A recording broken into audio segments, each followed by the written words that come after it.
équation qui représente le contexte où un joueur de soccer effectue un dégagement. Donc un gardien de soccer effectue un dégagement où on obtient l'équation suivante. La hauteur du ballon ht par rapport au temps. Le ballon est dans les airs par rapport au temps nous donne moins 0,024 t carré plus 1,2 t. Ici, j'ai pris soin de transformer les fractions en nombre à virgule afin de pouvoir tracer l'équation dans ma calculatrice d'affichage graphique. J'écris mon équation ici sur la calculatrice et j'obtiens le graphique suivant qui représente le tracé du ballon. L'esquisse est tracée. On doit connaître la signification des esquisses méthodiques, donc les choses habituelles pour ce type de problème.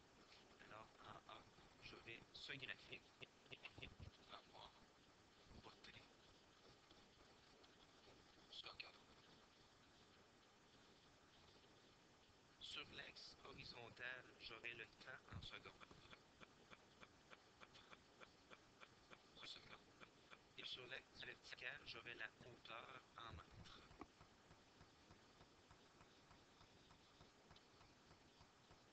Ce type de problème revient à peu près toujours au même type de question. Donc l'esquisse de graphique est à peu près comme ça. C'est certain que si on veut être plus précis sur notre esquisse de graphique, idéalement, on devrait indiquer les valeurs des deux zéros qui sont à cet endroit, ainsi que la valeur du sommet à cet endroit. Il va falloir les calculer. Ensuite, sûrement qu'on aura à s'en servir. Si je m'en viens par rapport à mon équation, l'équation est sous la forme générale. Je vais calculer les coordonnées du sommet à l'aide de la formule h est égal à moins b sur 2a. Alors le b vaut 1.2, moins 1.2 sur 2a, 2 fois moins 0,028. Je vais donc obtenir la valeur de 25.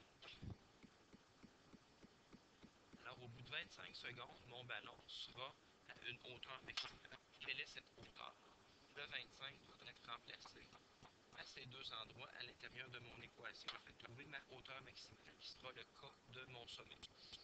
H de 25 égale à moins 0,024 fois 25 au carré plus 1,2 fois 25.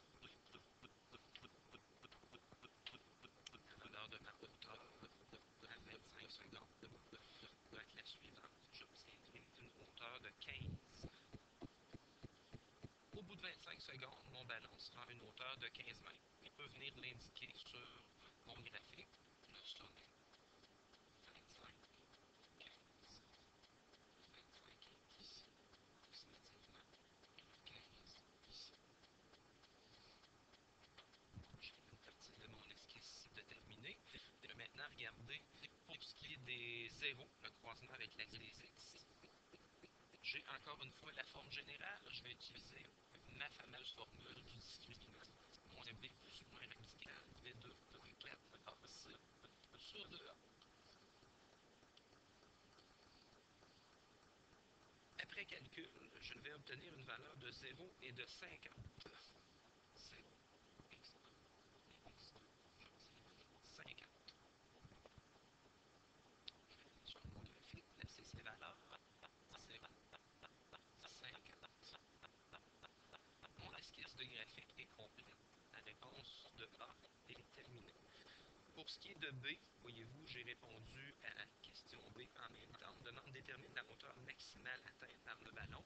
On voit bien que c'est en lien avec mon axe vertical à une hauteur de 15 mètres. La hauteur maximale. Ensuite, après combien de secondes le ballon retombe-t-il au sol? On voit bien que si je reste en contexte, le contexte est ici en rouge, au bout de 50 secondes, le ballon va retomber au sol. Pour C, 50 secondes. Et D, pendant combien de temps le ballon est-il en ascension? Le ballon est en ascension lorsque ma fonction est croissante, c'est-à-dire à cet endroit. J'aurai ma fonction qui est croissante. La fonction est croissante pendant combien de temps? Pendant 25 secondes. Le ballon sera donc en ascension durant 25 secondes au total.